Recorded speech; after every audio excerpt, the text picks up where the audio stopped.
All right, folks, thanks for being here. Thanks for covering the game. We're going to open up with questions over here to the right. Spencer Holbrook, Letterman Row, right behind you, Spencer. Ryan, when you have a half like you guys did in the first half, is it calm in the locker room? Is there a sense of just go out and get the thing done, or what did you see in the locker room from these guys that made you think that they were going to do what they did in the second half? It's a good question. I think it's a mixture of feelings. It's almost 200 yards of offense. On defense, we had held them to under 90 yards, but 2 turnovers, didn't convert on the fourth down. I thought we worked hard trying to score there, and then the last 4 minutes of the first half didn't do that, had the turnover. So there was, on defense, there was an energy, but also even on offense, it's like if we just take care of the football, we can turn this thing and get going, because the score was probably a little bit different if we take care of the ball coming out of halftime.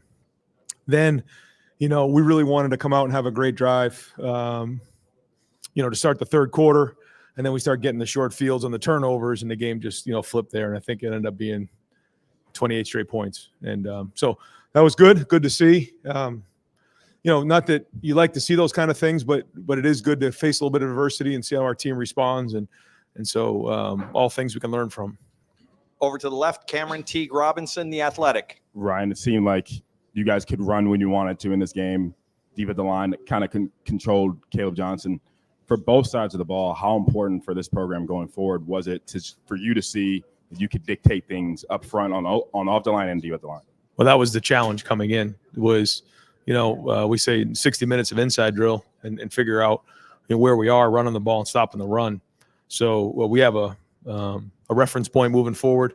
I think this can give us a lot of confidence moving forward. There was a big challenge to our entire team about physicality and toughness. I thought we answered that.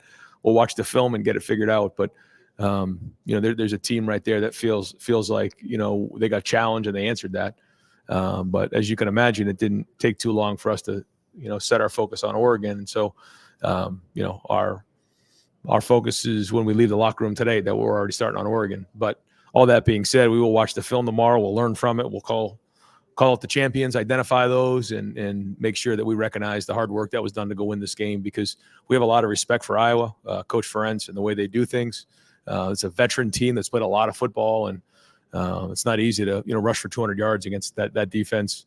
But also, some of the throws in the red zone I thought were pretty well done today, because those are the types of throws you have to make against a really good defense.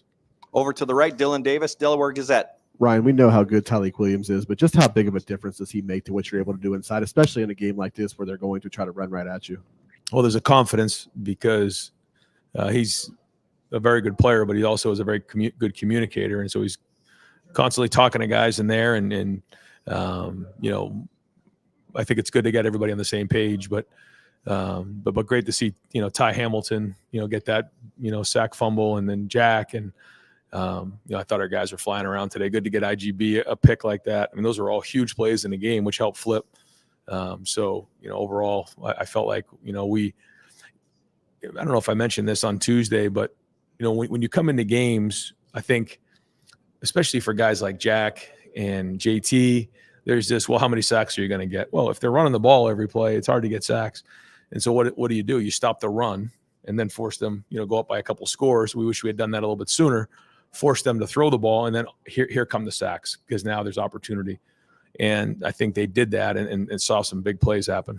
Okay, folks, I'm going to ask Emeka Abuka to go to that table to the right there. If we could clean off the table so he's got some room. Okay, and then we'll go over to the left, Rob Aller, Columbus Dispatch. Hey, Ryan, as a coach with an offensive background like yourself, do you appreciate more what your defense can do and is doing with the takeaways, with holding the number 2 back in the nation to what the yardage he had? Yeah, there's no question. Yeah. And it gives you confidence to go for it on a fourth down early in the game like that, because you feel like your defense is strong, and that's a big part of it. And yeah, to get the turnovers on a short field like that is just you're constantly playing downhill when that happens. So yeah, I mean those are huge in a game, and I guess the turnovers ended up 3-2 or maybe with the downs 3-3, but those are all really big plays in the game. So. anytime we can do that, it's a game changer. Over to the right, Austin Ward, the podcast. Ryan, I know you don't pay too much attention to the stuff that's said outside the program, but it feels like maybe Emeka doesn't get the acclaim that he deserves, or at least that you guys feel for him in the locker room. I don't know if you can assess that or not, but what is his value to this offense? Yeah, I think Emeka is one of the best receivers in the country, and it hurt him last year to have the high ankle sprain, but when you think about where he was, the year before and now what he's doing now, you see a complete player. He's the captain of our team. He's a warrior. He does all the dirty work like he did in the Michigan State game, but then to see him come back and have 3 touchdown catches and contested all 3 of those was huge. And so no, he's a leader. He's a warrior, and he's I think again one of the better receivers in the entire country, and he's only getting better the more he plays. Joey Kaufman, Columbus Dispatch. Ryan, just 2 quick things. One, what is Carnell's status? Then 2, as far as the turnover thing goes, like people talk about turnover luck and all that, but it seems like you guys are forcing some of those fumbles, and just wanted to kind of, has that been like a concerted effort sort of thing? I mean, always. I think any defense would tell you that they work on, poking the ball out. I think our guys have done a good job of that, and the quarterback is usually the most vulnerable guy, and so the strip sacks are huge, and we had 2 of those today. The interception was well done, but again, when you force a team one-handed, then now you have more opportunity to get turnovers, and so that's big. In terms of Carnell was available; he could have played. Another one of these situations, we decided to hold him if we needed to put him in the game. He absolutely could have played, but we just felt like it was the right thing to do to hold him, and hopefully we'll have 100% Carnell going into next week. Over here to the right, Pat Forty, Sports Illustrated.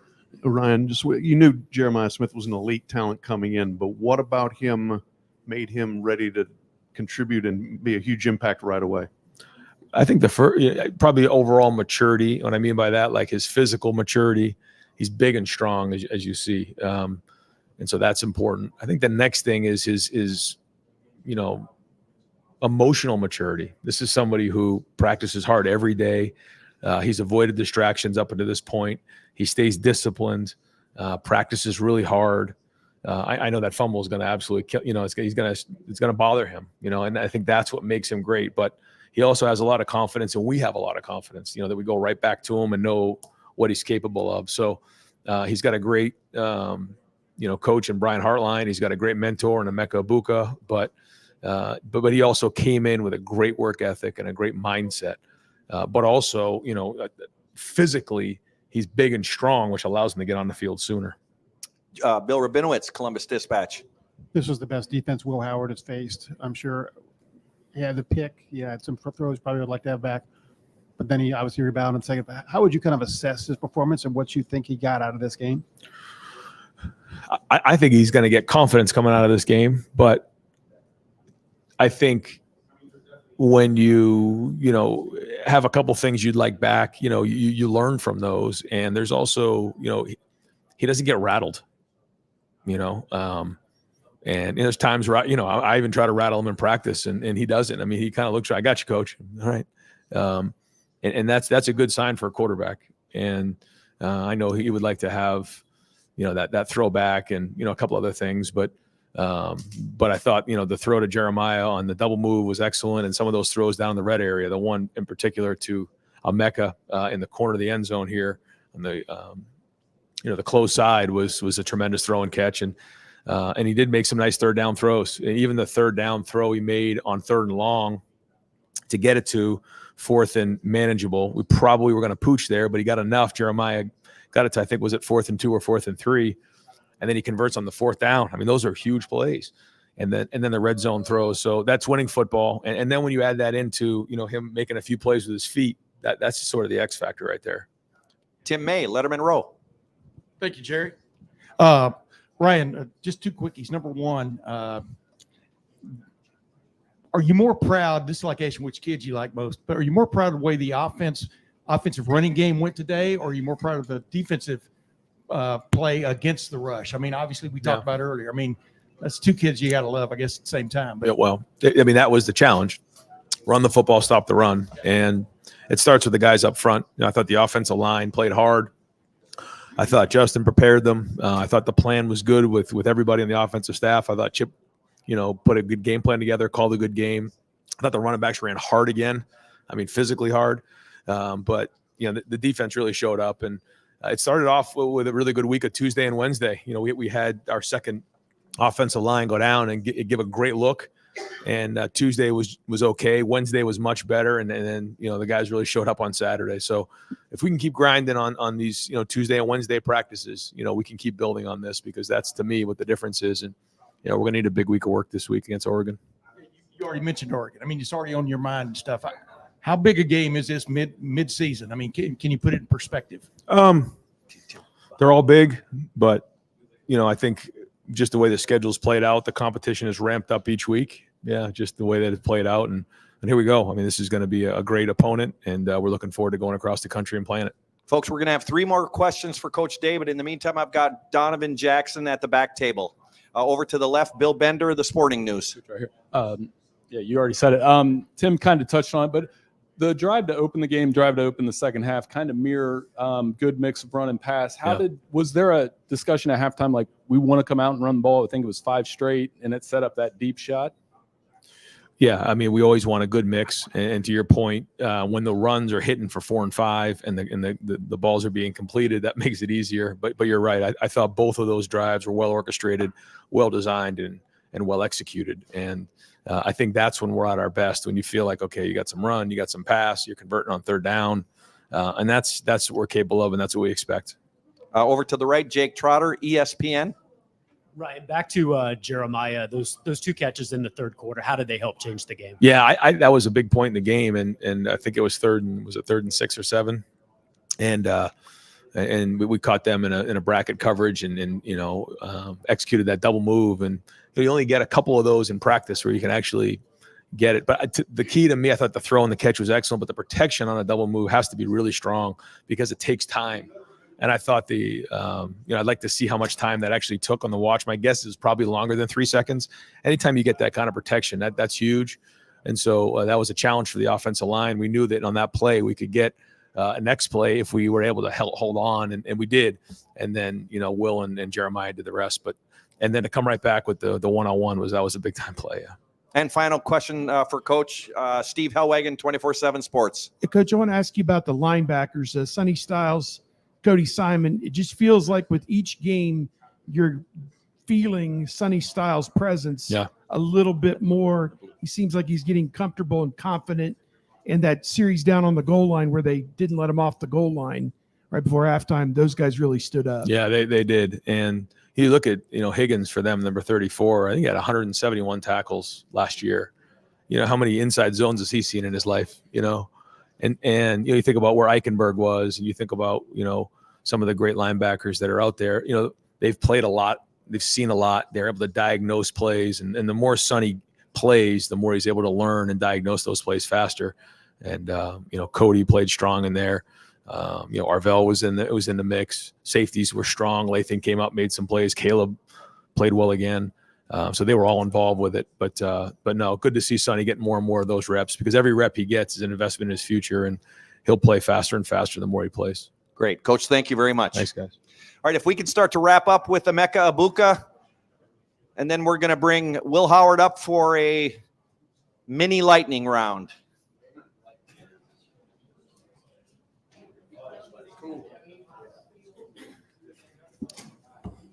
What's up, guys?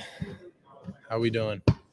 All right, Will, we're going to open up to the right. Stephanie Odie, 97.1 The Fan. Coach just talked about how he thinks that you'll have more confidence after this game, and that he's even tried to rattle you at practice, but he just isn't able to shake you. Can you just speak on your gameplay in those moments? Yeah, I mean, that's a big emphasis, and I say it every week. Obviously you don't want to have the turnovers and the bad plays, but the thing is it's going to happen. It's football, and you're not going to be perfect, and that's just the reality of being a human being. And it's all about how you bounce back. And in my long career, and one of the things that I've learned is that you can't let the play before affect the next play. And I think I've gotten a lot better at that as I've grown and gotten older and just had more reps and more experience. But he tries to emulate that at practice, and he tries to get in my head and he tries to make practice harder than the games, and he does. And I think we do that as well. You know, we push ourselves in practice so that it is truly harder than the games. And then you can come out here and just play free and not worry about things. And you know, just the confidence that I have right now, especially with the guys I have around me, like stuff like that's not going to shake me, you know. And I think I've done a good job of that thus far this season. Obviously, don't want to have, you know, the pick there and the turnovers, and that's, you know, got to clean that up. But, you know, in the moment, what you have to do is you have to move on. And I think I did a good job of that. And I think we as a team did a good job of that. Over to the left, Cameron Teague Robinson, the Athletic. Will, it seemed like whenever you were going to hand the ball off to Trey or Quinshawn, you could get 4 or 5 yards at least every time they touched the ball. What kind of confidence does an offensive line that dictates pace like that give you, whether in the run game or in the pass game? A ton, man. That was a huge emphasis coming into this game. You know, we knew we needed to be physical, play downhill football, and go at them. And I think our O-line took that challenge and ran with it, man. And those dudes are bad SOBs, man. And they're coming downhill and just rocking people off the ball. And I think they're playing really, really good football right now. They're just continuing to get better every single week. I think they played really well last week. I think they played I haven't watched the film yet, but I think they played really, really well this week. Love you. Who was that?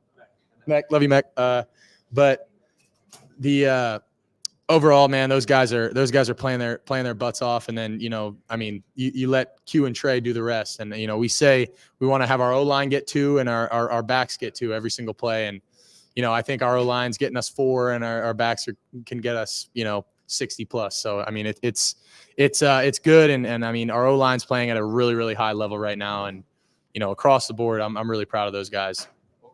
Noah Weiskopf, the Lantern. After that first half, what was the message to the team in the locker room?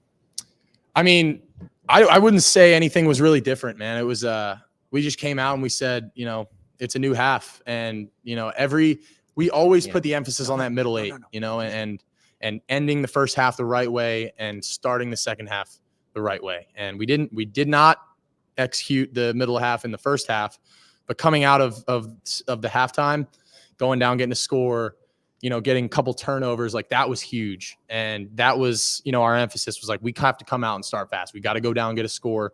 You know, we deferred, so we get the ball first. And then we got to come out and get some stops. And I mean, the defense played an unbelievable game today. And when you got a defense that's going to shut them down like they did, I mean, it's hard not to win a lot of games. Andy Backstrom, Letterman Row. Talked about earlier this